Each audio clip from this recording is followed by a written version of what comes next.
모바일로 영상 시청 시 데이터 요금제에 따라 통화료가 발생할 수 있으므로 와이파이가 되는 환경에서 동영상을 시청하시길 바랍니다. 여러분들과 함께 오손도손 미술 얘기를 만들어가는 빨간 장갑 정경실입니다. 반갑습니다. 요즘에 봄 날씨라서 그런지 꽃가루가 날리나 봐요. 제가 이렇게 자꾸 목이 잠기네요. 그래서 들으시는 분이 조금 불편하실 수도 있는데 양해 부탁드리겠습니다. 저번 시간에 이어서 고흐가 그 아르 지방에서 그렸던 그림 보시겠습니다. 프랑스 이제 지도가 나오고 있는데요. 밑에 보이시나요? 프랑스의 남부에 있는 도시입니다. 따뜻한 곳이고요. 지중해 기후가 있는데 여름에는 뭐 30도까지 올라가는 아주 유서 깊은 도시가 아르라고 합니다. 오늘도 많은 분들이 좋아하시는 작품이죠. 고흐의 대표작 중에 하나입니다. 아르의 밤의 테라스와 론강의 별이 빛나는 밤 보시겠습니다. 이 두 작품은요. 1888년 9월에 그려진 그림입니다. 고흐가 2월에 파리에서 아르로 왔으니까 이제 이곳으로 온 지 7개월쯤 지났네요. 소심했던 고흐가 이제 아르에 조금 적응도 해가고 또 그렇게 기다리던 고갱이 온 후에 고흐가 가장 행복했던 시절에 그린 그림이 되겠습니다. 파리에 비하면 아르는 정말 조용한 시골 도시였고 오락거리를 찾아보기가 힘든 어찌 보면 적막하다고까지 할 수 있는 그러한 전원 도시였다고 합니다. 그림을 그리고 전념하기엔 좋은 곳이었겠지만 고흐와 고갱이 수도사는 아니잖아요. 그래서 나름 취미를 찾았을 텐데요. 고갱은 이제 펜싱도 좋아하고 카드놀이도 즐겼고 음악도 연주하기도 했는데 고흐는 별 취미가 없었다고 하네요. 그래서 고갱이 이제 펜싱을 즐기는 것을 보고 위험한 장난감으로 전쟁놀이 하는 것이다 라고 이렇게 펜싱을 아주 폄하하기도 했고요. 음악도 스포츠도 즐기지 않았던 고흐의 유일한 취미는 걷기 그리고 독서였다고 합니다. 근데 어릴 적부터 그 독서량이 어마어마했다고 제가 말씀을 드렸던 것 같아요. 그 정규 교육을 좀 못 받았잖아요. 그 적응을 못해서 결국 이제 가정교사가 와서 홈스쿨링 같은 교육을 받았다 이렇게 말씀을 드렸는데 그 대신에 언어에 아주 뛰어나서 4개 국어를 능숙하게 해서 원수로 많은 책을 읽었다고 합니다. 그 외에도 이제 쓰기, 수다 떨기 이런 것이 취미였다고 하네요. 동생 테오에게나 여동생에게 보낸 편지들을 보면요. 아마 여러분 보셨죠? 편지에 글만 쓰는 것이 아니라 이렇게 자신의 그림 이런 것을 곁들여서 상세하게 얘기를 쓰고 있는 것을 보면 고흐가 글쓰기를 참 좋아했구나 하는 것을 알 수가 있죠. 근데 동생한테만 보낸 건 아니에요. 친구한테도 이렇게 막 그림을 곁들인 편지를 보내고 있거든요. 그리고 좀 특이하게 이제 취미라고 하면서 수다 떨기인데 좋게 말하면 이제 토론이 되겠죠. 근데 고흐는 자신과 이제 이렇게 의견이 좀 다르면요. 불같이 화를 내고 막 흥분하고 했기 때문에 고흐에게 필요했던 거는 뭐 이렇게 토론이라기보다 자신의 말에 이렇게 맞장구를 쳐주는 영혼의 동반자가 필요했지 않나 생각을 합니다. 하지만 우리가 사랑하는 사람도 이렇게 계속 맞장구 쳐주기 쉽지 않잖아요. 그런데 이제 일반인이 이해하기 힘든 성격의 고흐가 그런 사람을 만난다는 것은 쉬운 일이 아니었겠죠. 그래서 고흐는 나는 사랑 없이는 못 살아 하고 동생의 이제 태우에게 편지를 쓰기도 했는데 제대로 된 사랑을 평생에 한 번도 만나지 못하고 정말 안타깝게 외로움과 고독 속에서 생을 마쳤습니다. 근데 그나마 자신이 이제 읽은 책이나 글, 작품에 대해서 얘기하고 수다 떨기가 가장 좋은 곳으로는 사람들이 모이는 카페가 아니었을까요? 그래서 고흐는 카페에 애정을 가지고 그 풍경을 그렸는지도 모릅니다. 왜냐하면 그 당시 이제 고흐의 그림을 보면요. 자신이 애정을 가지고 있는 장소, 또 좋아하는 사람들을 주로 그렸거든요. 그래서 아르에서 밤에 별이 빛나는 레스토랑 테라스에 앉아서 이런저런 얘기를 하는 고우의 모습을 우리가 떠올리면서 그림을 한번 보시도록 하겠습니다. 밤의 카페 테라스라는 제목의 작품인데요. 아주 밝은 카페에서 밤에 사람들이 차를 마시고 있는 평화로운 모습입니다. 여러분, 지난번에 제가 소개드렸던 네덜란드에서 그렸던 고흐의 초기 작품 감자 먹는 사람들 혹시 기억나시나요? 고흐가 많은 습작을 그린 후에 그 공을 많이 들여서 완성한 그림이라고 제가 말씀을 드렸는데, 이 밤의 카페 테라스도요 아주 심려를 기울여서 그렸다는 것을 그 고흐가 남긴 여러 장의 스케치를 통해서 알 수가 있습니다. 그리고 고흐가 그 밤하늘을 그린 그림이 여러 장이 있는데, 이 밤의 카페 테라스가 처음으로 이렇게 하늘을 또 별을 그린 작품이기 때문에 더 공을 들이지 않나 그렇게 생각이 됩니다. 자, 그림을 한번 보시면요. 고흐에게 있어서 밤은 깜깜함이 아니네요. 푸르름으로 보여집니다. 맑고 푸른 밤하늘에 이 카페의 노란 불빛이 반사된 듯한 노란 별들이 이렇게 하늘에 빛나고 있습니다. 별을 한번 자세히 보시면요. 별이 가운데는 노랗고 주변에는 하얗게 표현돼서 마치 팝콘 같은 별들이 하늘에 보여지고 있습니다. 혹시 여러분들 뭐 이런 노란 별까지는 아니라 하더라도 이렇게 푸른 빛이 감도는 맑은 밤하늘 보신 적 없으신가요?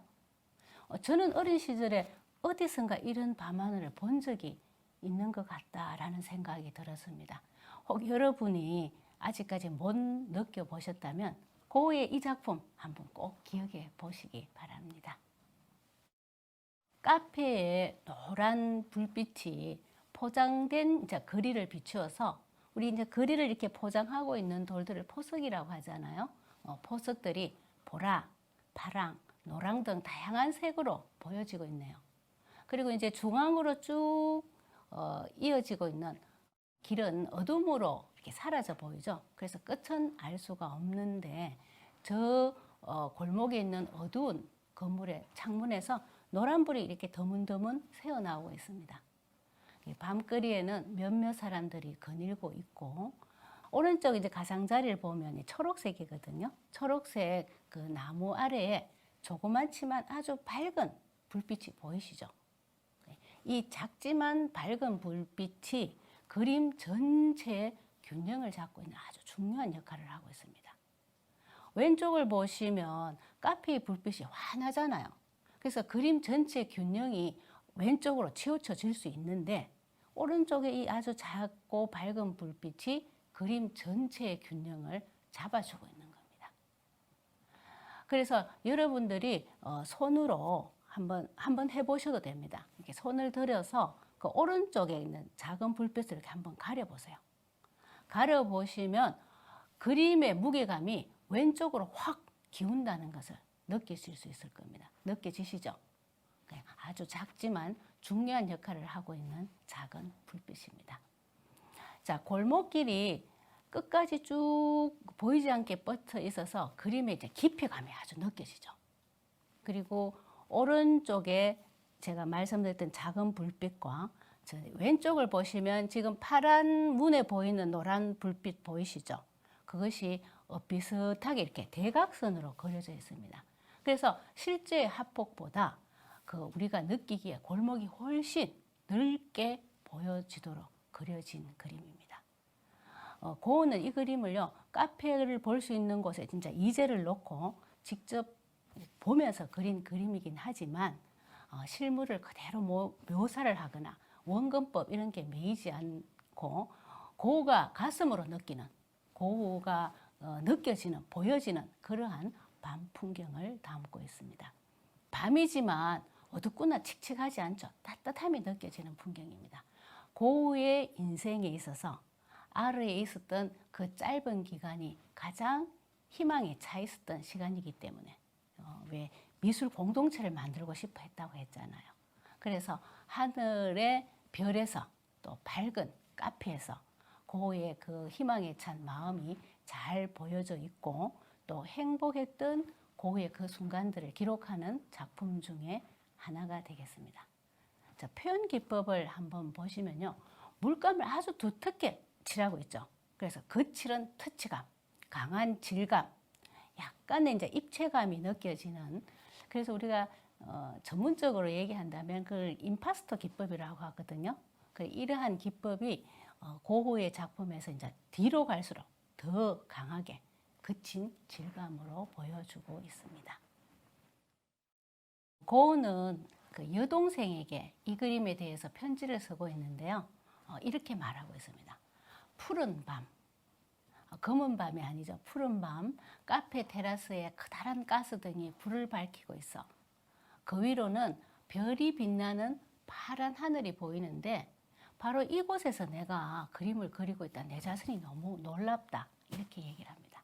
그리고 검은색을 전혀 사용하지 않고 아름다운 파란색, 보라색, 초록색만으로 사용을 해서 특히 이 밤하늘에 별을 찍어 넣는 순간이 정말 행복하고 즐거웠다고 이렇게 말을 하고 있습니다. 편지에서 고흐가 검은색을 쓰지 않는 밤 풍경화를 그리고자 했다고 말을 하고 있습니다. 실제로 이 밤을 그리고 있음에도 불구하고 검은색이 전혀 사용되지 않았어요. 아주 어두운 부분에는 짙은 자주색을 사용을 했고요. 그래서 마치 붓 끝으로 이렇게 술을 놓듯이 그 밤만이 보여줄 수 있는 빛의 축제를 화폭에 이렇게 옮겨 담고 있습니다. 1888년에 그려진 이 그림이요. 처음에는 소개가 되지 않다가 고흐가 죽은 이후에 제목이 커피하우스라고 해서 전시가 되었던 작품입니다. 실제로 지금도 영업을 하고 있는 고흐의 그림의 소재가 되었던 카페입니다. 이름을 이제 완전히 고흐의 카페라고 바꾸었다고 합니다. 이 카페는 지금 130여 년이 지금 오늘날에도 저를 포함해서 많은 사람들이 이곳에서 고흐를 떠올리면서 차를 한 잔 마셔보기를 희망하는 장소입니다. 고흐라는 한 인물이 지금 100년이 지난 지금에도 남프랑스를 하나의 관광 필수 코스로 만들어서 아르 지방으로 많은 사람들을 모아들이고 있는 거죠. 굉장한 힘입니다. 예술의 힘이라고 생각을 합니다. 어떤 정치가가 아니면 어떤 부자가 100년이 넘은 이 세월의 긴 시간 뒤에도 이렇게 많은 사람들이 그 사람을 기억하며 또 찾아갈 수 있을까요? 아르의 이제 밤 풍경을 보셨고요. 이어서 같은 시기에 그린 또 하나의 밤의 그림입니다.